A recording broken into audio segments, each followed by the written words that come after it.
Olá pessoal, tudo bem? Meu nome é Moisés André Nissenbaum, sou professor do Instituto Federal do Rio de Janeiro e essa é a aula do CCNA2, capítulo 1, tá? Conceitos de roteamento, ok? Primeiro, antes de falar do capítulo 1, eu queria falar sobre o curso como um todo. Esse curso CCNA2, Conceitos Essenciais de Roteamento e Switching, tá? É a continuação do CCNA1, né? Só que dessa vez a gente vai aprofundar mais, como o nome diz, as questões relativas aos roteadores e aos switches. Tá? Então, primeiro dá para ver que a primeira parte do curso aqui, ela é formada pela parte de roteamento. Né? Depois começa com redes comutadas, a parte de switch. Tá? E essa parte, lista de controle de acesso, ela é comum, tanto ao roteador quanto ao switch. DHCP e NAT é mais no roteador, mas é mais voltado, como é que a gente vai juntar tudo isso e conectar um pequeno escritório, etc., à internet. Tá? O capítulo 10, Descoberta, Gerenciamento e Manutenção de Dispositivos, é mais um capítulo que vai falar sobre, como o nome diz, gerenciamento dos dispositivos através de alguns protocolos. Tá certo? Muito bem. Começamos então no capítulo 1, tá? Em que a gente vai ter... Começa aqui o capítulo 1, né? Isso aqui é muito interessante mostrar para o aluno, né, que ele vai trabalhar, quando ele vai trabalhar com os switches e com os roteadores, muitas vezes ele vai auxiliar o cliente dele a tomar decisões com relação a quais equipamentos comprar. Né? E são vários os fatores que influem nessa decisão. Primeiro, evidentemente, a topologia. Né? Dependendo da topologia da rede, você vai precisar de mais ou menos equipamentos. Tá? A velocidade que você quer dos links dessa rede, evidentemente, quanto o cliente está disposto a gastar.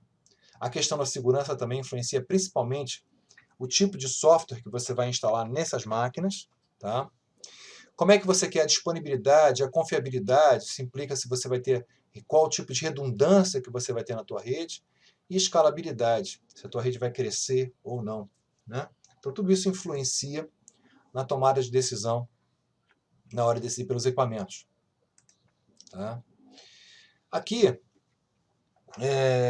entra o assunto sobre roteamento. Né? Por que tem que existir o roteamento numa rede? Ele mostra essa topologiazinha aí. Né?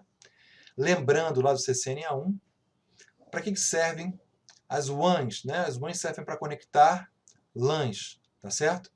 E uma das funções do roteamento é justamente poder fazer esta conexão, poder fazer uma rede local se comunicar com outras redes. Tá? Então, para a gente poder ter uma conectividade entre duas redes diferentes, a gente precisa da figura do roteador. Bom, e o roteador? O que é isso? Né? O roteador, na verdade, não passa de um computador. É um computador. Ele tem CPU, tem memória, tem sistema operacional. Tá? Então, é comum, por exemplo, nas minhas aulas, quando eu faço aula prática, né, a gente pega e abre um roteador da Cisco para ele ver por dentro. Né?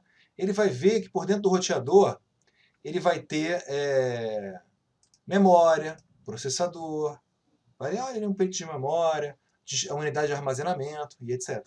Tá certo? Os tipos de memória que a gente tem no roteador, tá? Memória RAM também a gente tem no computador, ROM também tem. A NVRAM, não existe isso no computador. A NVRAM ela funciona para armazenar os arquivos, o arquivo de inicialização, né? Com as configurações do computador, do roteador ou do switch. E a memória flash, ela faz o papel do HD. Tá? Aqui também já foi mostrado no CCNA1, né, as portas que tem um roteador.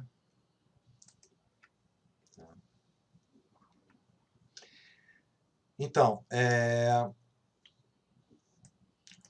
muito interessante, né, que essa parte de roteamento, né, a gente vai começar a se preocupar com a parte de configuração de roteamento nos roteadores quando a gente tem 2 ou mais roteadores. Então começa a primeira topologia mostrando 2 roteadores. Tá? Então os roteadores, eles, uma das funções deles é essa, né? É rotear, como o nome diz.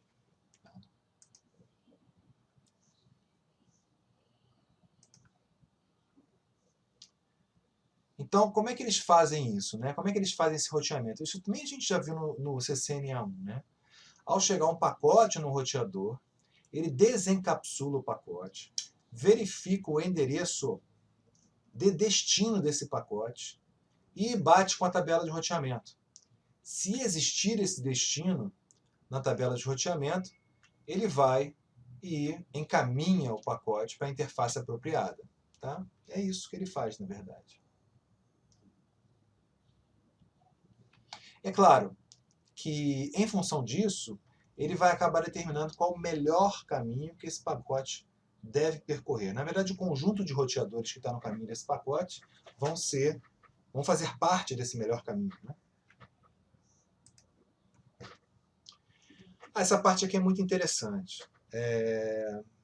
Mostra como é que por dentro do roteador é efetuado esse encaminhamento, desde uma porta de entrada, onde chega o pacote, até uma porta de saída, por onde vai sair o pacote. Tá certo? E aí ele mostra 3 métodos possíveis para o roteador fazer isso. Tá? O primeiro método é o switching de processos. Tá?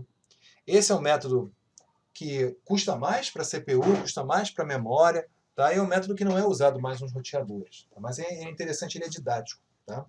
É um método direto. Chegou um pacote, ele vai ser processado pela CPU, tá? E a CPU vai determinar por qual interface esse pacote deve sair. Todo pacote que chega, ele faz isso. Tá? Já, se o roteador usa o switching rápido, tá? Apenas o primeiro pacote para um determinado destino, ele é processado pelo plano de controle. Tá? Daí, a partir daí, um cache é formado com essa informação, e se chega um segundo pacote para o mesmo destino, ele não processa esse pacote novamente, ele não processa esse cabeçalho do pacote novamente, o plano de controle. Diretamente, o plano de dados já encaminha para a saída. Então, esse switching rápido, ele vai aumentar muito a velocidade do roteamento do roteador. Praticamente todos os roteadores fazem isso. Tá? E o CEF, que é o Cisco Express Forwarding, é um método proprietário da Cisco, em que é muito interessante. Né? O plano de controle usa o tempo ocioso da CPU para prever possíveis pacotes que possam vir no roteador. Tá certo? E quando esse pacote acaba chegando no roteador, tá? Essas duas tabelas aqui fazem, já formadas durante o tempo ocioso da CPU, né? Já fazem o mesmo papel daquele cache, do fast switching, né? E aí ele vai ficar praticamente fazendo fast switching o tempo todo, tá certo? Então o CEF é bem interessante. Ele está habilitado por padrão no IPv4 e no IPv6 ele deve ser habilitado por meio de um comando, tá? IPv6 CEF. Aqui uma atividadezinha, na verdade duas, tá? Um packet tracer sobre o assunto, um laboratório sobre o assunto, e a gente começa o próximo assunto. Conexão de uma rede, né? Então, os roteadores, muitas vezes, eles são usados para conectar os equipamentos de uma determinada rede local a outras redes locais e mesmo a internet, certo? Você pode até ter, por meio de uma nuvem, uma conexão, por exemplo, entre matriz e filial que não passe pela internet. Tá? Mas hoje em dia, cada vez mais, a internet está sendo usada para esse tipo de conexão, à medida também que essas velocidades da internet vão aumentando e as tecnologias de tunelamento vão se tornando mais robustas. Né?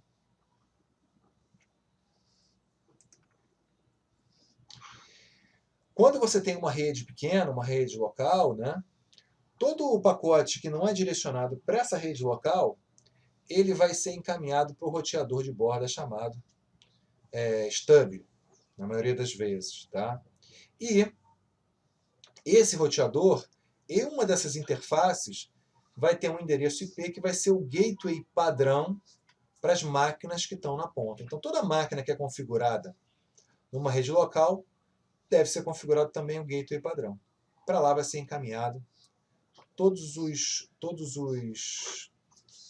pacotes, né, que não tiverem uma rota específica nas tabelas de roteamento dos equipamentos finais.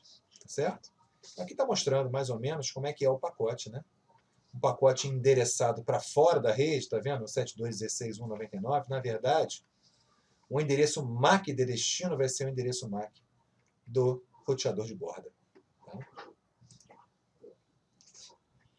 Aqui é muito interessante, né? Está mostrando aqui o diagrama de rede. Um diagrama de rede, que é uma topologia da rede com algumas informações, e a tabela de endereçamento. Tá? Muito importante que o aluno ele saiba passar de um para o outro, ou seja, a partir da tabela de endereçamento ele consiga endereçar uma topologia. Ou a partir de uma topologia onde aparecem os endereços, ele consiga construir uma tabela de endereçamento. Tá? Então isso é muito importante, isso que ele está mostrando aqui, apresentando essas duas linguagens diferentes. Né? Aqui mostrando como é que você configura o endereço IP num dispositivo final. Né? Isso a gente já viu no CCNA1. A função dos LEDs nas portas de um roteador. Tá? O acesso, primeiro acesso ao roteador é feito via console por um emulador de terminal. No caso, o mais usado é o PUT, né? Por meio do cabo de console também. Né? Então, está aqui como é que você ativa o gerenciamento remoto no switch, por exemplo. A gente já viu no CCNA1, né? A gente tem que pegar a interface VLAN 1, que é a SVI do switch, né? Colocar o endereço IP e configurar o gateway padrão. Pronto, aí você consegue acessar ele remotamente. Tá? Obviamente que, além disso, deve ser também configurada as linhas VTY dele. Tá? Aqui um exercíciozinho, um packet tracer sobre documentação. Tá? Muito bem. Configurações básicas do roteador, isso também é revisão do CCNA1, né? Hostname, senha secreta para o enable, uma senha para a linha de console, uma senha para o acesso VTY via Telnet, né? O Service Password Encryption para criptar as senhas de texto puro no Running Config. Tudo isso foi visto no CCNA1. Banner, né? Para salvar as configurações, que muitas vezes a gente usa o write ao invés disso aqui, copy running config, startup config, né? E um exercício. Bom, configuração de uma interface de um roteador também foi feito isso no CCNA1, né? Não é novidade. Você entra na interface, coloca o IP address e o no shutdown para ligar a interface, né? O description é muito importante para você documentar para onde está ligada essa interface, em que ela está ligada, para que ela está servindo. Né? Então está aí a configuração das 3 interfaces. E um exercíciozinho. Né? Para o IPv6 é bem análogo, tá? Não tem muita diferença. Tá? Aqui está ensinando como é que você configura o IPv6 num dispositivo final, rodando Windows. Né? Aqui, configurando o IPv6 no roteador, basta você entrar na interface, tem o description também, e dá IPv6 address ao invés de IP address. E aí você coloca o endereço IP. Tanto o Unicast Global como está aqui, como também o link local. Né? Então está mostrando aqui todas as questões relativas a isso. Também é muito simples. E é tudo revisão.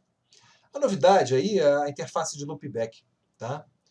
Você pode criar uma interface de loopback, que é uma interface que não existe, não é física, é uma interface lógica, tá certo? E colocar um endereço IP para ela. Isso é muito legal para a gente fazer os testes, tanto no Packet Tracer quanto no laboratório, para evitar de você ter que fazer uma conexão física. Então você pode criar 1, 2, 3, 5, 10 interfaces de loopback e você, para treinar roteamento, etc e tal, é bem legal. Tá? E o comando para criar uma interface loopback é simplesmente escrever interface loopback em um número, tá?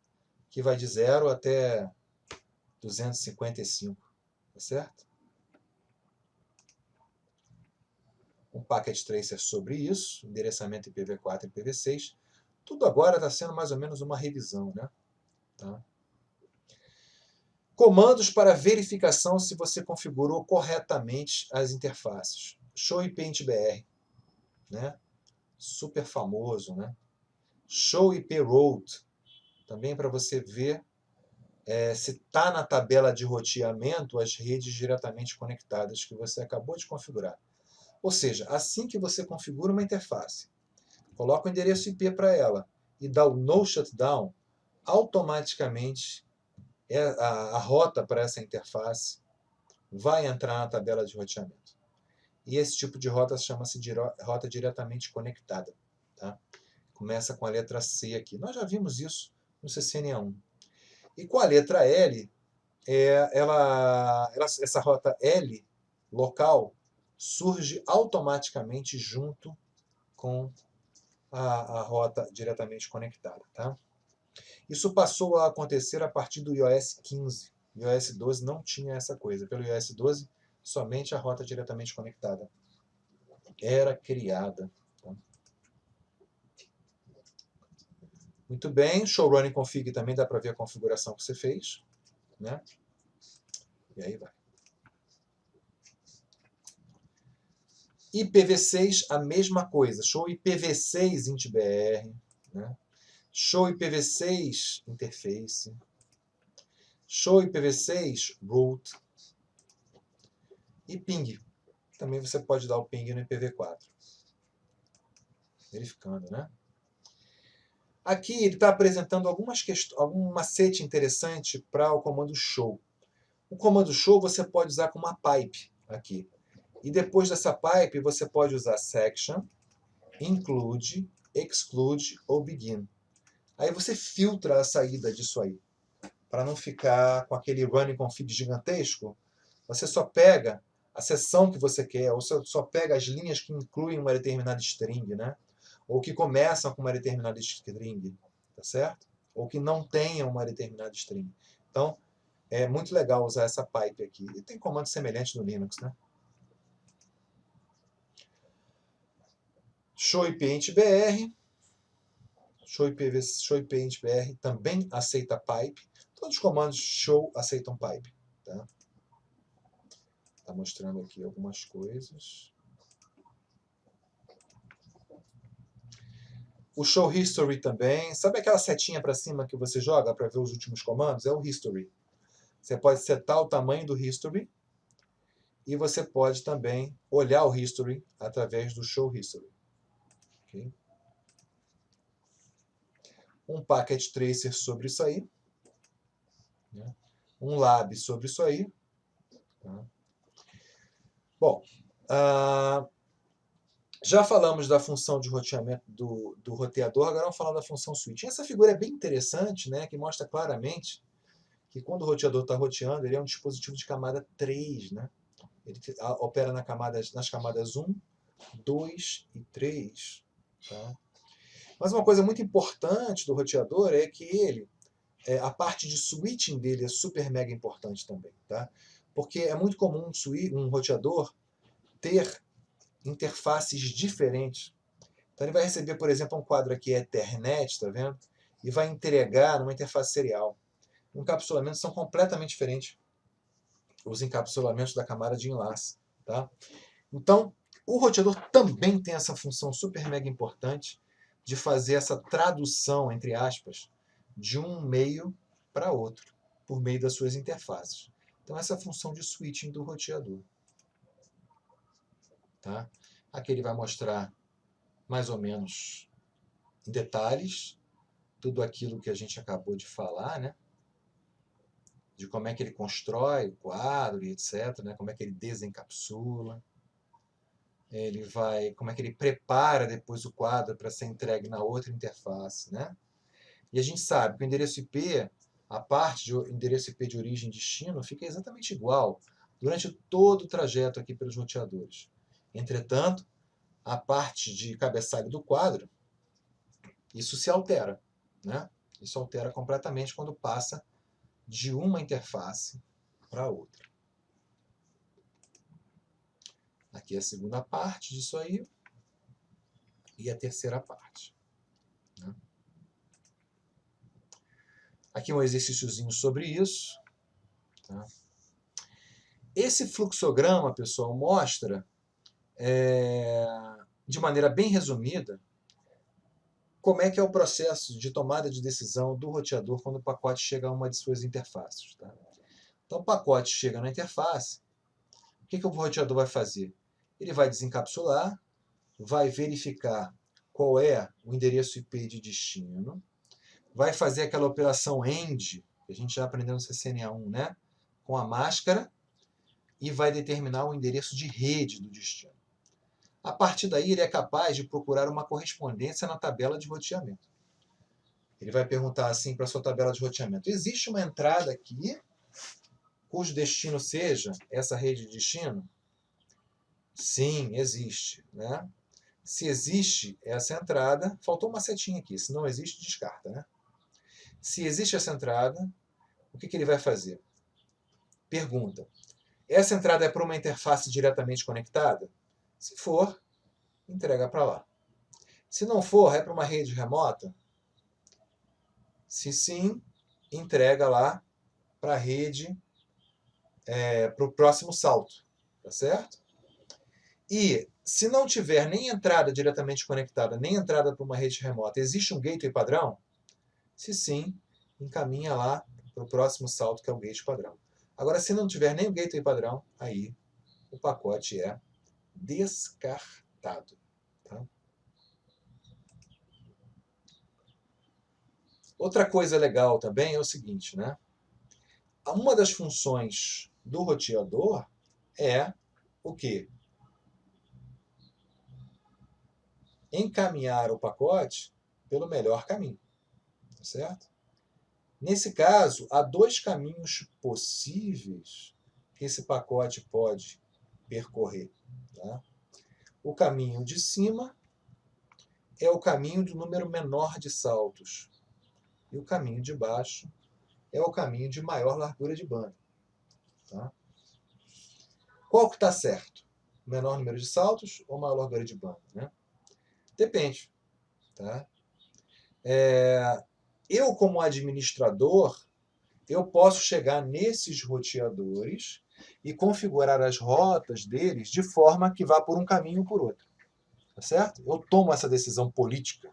Eu quero que meu pacote passe por mínimo de roteadores possível, ou quero que meu pacote vá pelo caminho mais rápido? Pode ser que o caminho mais rápido seja o de menor roteadores possível, mas nesse caso, desse exemplo, ocorre justamente o contrário, que é 56K, que é T1, que é 2 MB. Né? Então é mais rápido por aqui. Tá? Então, eu, como administrador, posso fazer isso. Uma segunda opção também, né, é desses roteadores aprenderem essas rotas entre si, um ensinar por outro as rotas. Isso se chama protocolo dinâmico de roteamento. Neste caso, dependendo do protocolo, vai ser estabelecida a decisão de melhor caminho. Por exemplo, se o protocolo for RIP, o melhor caminho para o RIP é aquele de menor número de saltos. Já se for o SPF, o melhor caminho é o de maior largura de banda. Tá certo? E o EIGRP também. Tá? Muito bem. No caso da gente ter dois caminhos com o mesmo custo, tá certo? Aí vai acontecer o quê? O balanceamento de carga. Tá? Então, R1 vai ter as duas rotas, tanto a de baixo quanto a de cima na sua tabela de roteamento, e os pacotes por ele distribuídos para esse mesmo destino, ora vão por cima, ora vão por baixo. Esse é o balanceamento de carga. Aqui mostra uma tabelinha muito importante, né? A gente já comentou que uma rota, numa tabela de roteamento, ela pode ser aprendida de diversas maneiras possíveis. Basicamente de duas. Ou o administrador escreve lá na mão essa rota, ou ele aprende dos seus vizinhos, diretamente conectados a ele. No segundo caso, que eu falei agora, dos vizinhos, é um protocolo dinâmico de roteamento. No primeiro caso, é uma configuração estática. Existe uma terceira possibilidade da rota entrar na tabela de roteamento, que são as rotas diretamente conectadas. Tá certo? A rota diretamente conectada é a mais confiável de todas.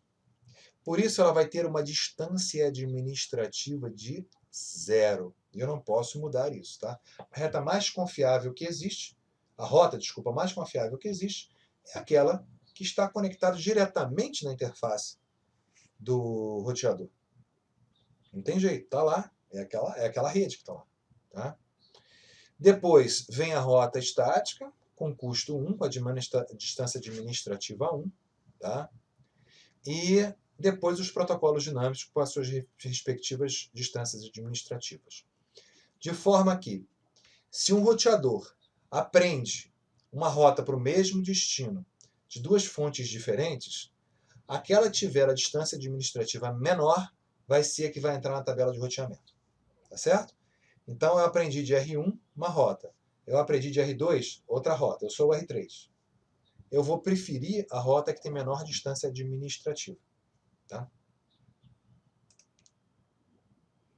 Aqui um exercíciozinho sobre isso. Outro. Bom, agora a gente dá um pouquinho de detalhes da tabela de roteamento. Primeiramente, as rotas que estão diretamente conectadas. Esse desenhozinho é exatamente igual ao desenhozinho que a gente vê lá no CCNA1, né? De redes, que vai mostrar aqui as redes no R1. No caso do R1, essas redes verdinhas são as que estão diretamente conectadas a ele. E assim que a interface estiver com IP configurado e estiver com no shutdown, elas entram na tabela de roteamento. Já essas redes remotas, o R1 não tem como conhecer. Duas possibilidades. Ou o administrador de rede digita aqui manualmente essas rotas, ou o R1 e R2 estabelecem entre si um protocolo de roteamento e um aprende com o outro. Né? É claro, né, gente? Protocolo dinâmico de roteamento tem que ser uma vez configurado pelo administrador, mas é só uma vez. Tá certo?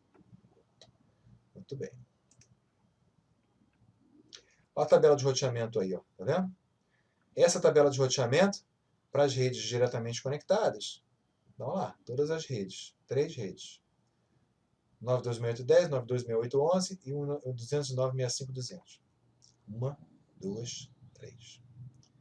As redes remotas, que é 10.1.1 e 10.1.2, estão aqui aprendidas por EIGRP, que é essa letra D aqui, né? Reparem, a letra D significa, na nossa legenda, né? EIGRP.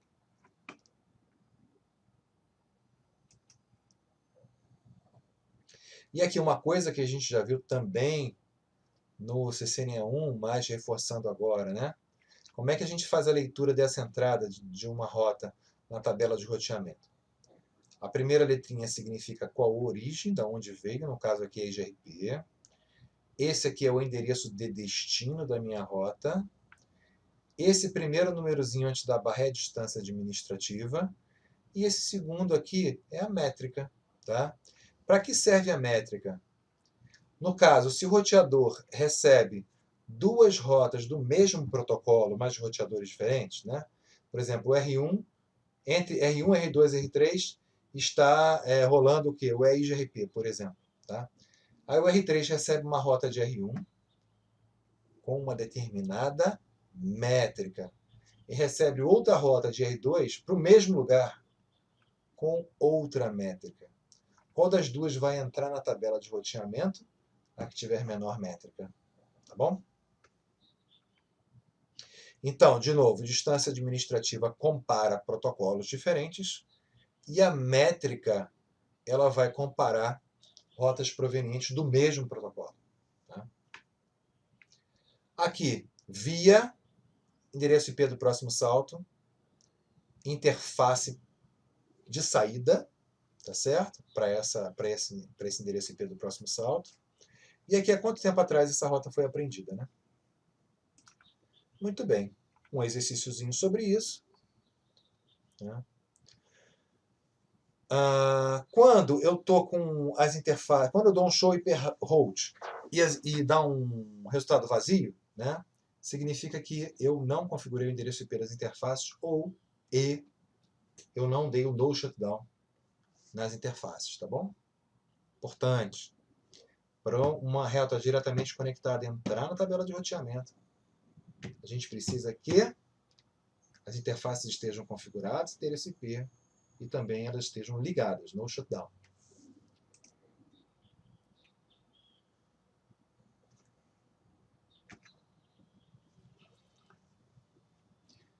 Bom, aqui está mostrando a entrada na tabela de roteamento de uma rede diretamente conectada. Né? Vem um Czinho aqui, né? Endereço de destino, por qual interface ela vai sair para ir para lá. Tá?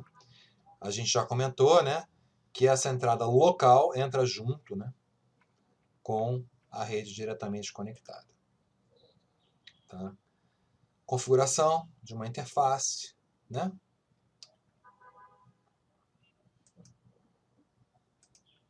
O no shutdown para poder entrar as entradas na tabela de roteamento que antigamente estava vazia, né? Tá?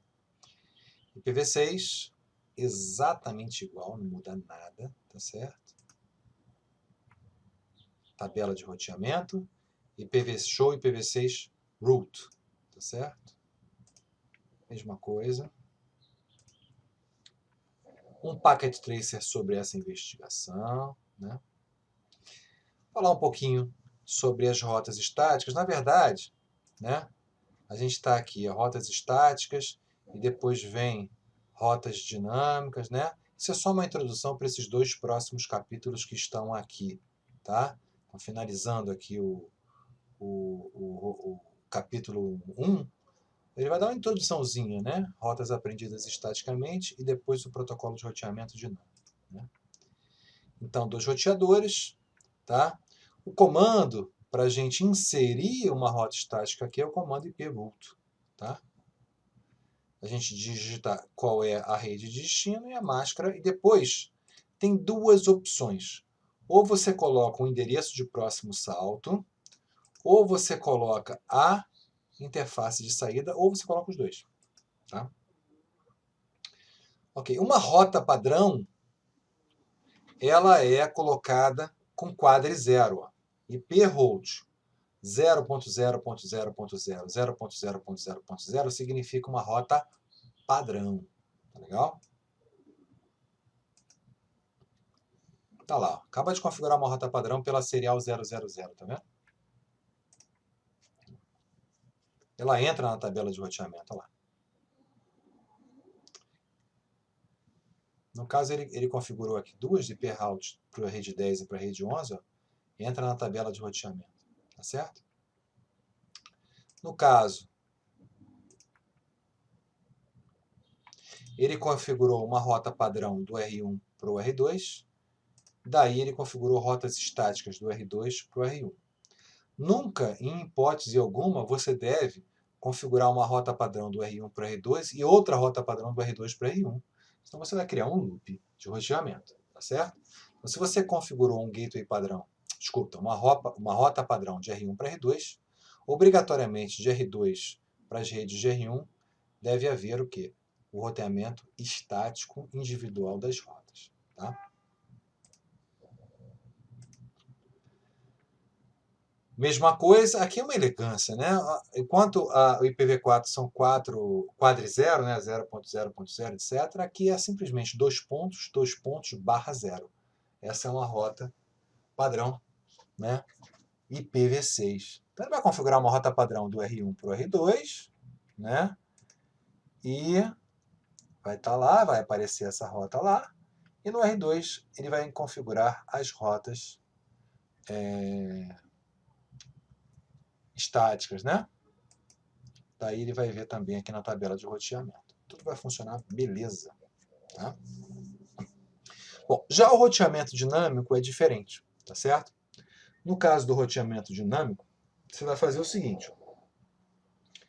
Você vai configurar o R1 e o R2 para ambos rodarem o mesmo protocolo de roteamento.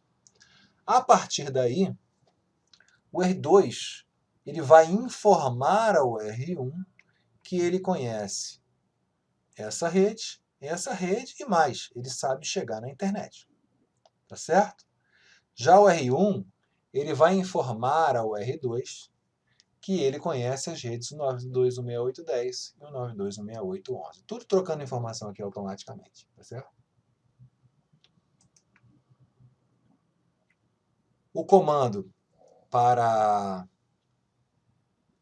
fazer o roteamento dinâmico é o comando router, ou IPv6 router, no caso do IPv6, tá? E aqui tem várias opções de roteamento dinâmico. No CCNA a gente vai estudar o SPF, RIP e a IGRP, tá? No caso do CCNA2 a gente vai estudar só o RIP. O SPF e a IGRP é no CCNA3, tá? Beleza, show IP, root. Você vê ali o protocolo dinâmico funcionando, né? E aqui também, IPv6 Router, são os protocolos de roteamento para IPv6. Tem nada demais o roteador rodar um protocolo para IPv4 e outro para IPv6, tá? Ao mesmo tempo. Não tem problema nenhum, tá? Verificando as rotas dinâmicas, tá? O show IPv6 Route, a gente já viu, né? E assim a gente finaliza o capítulo 1, tá certo?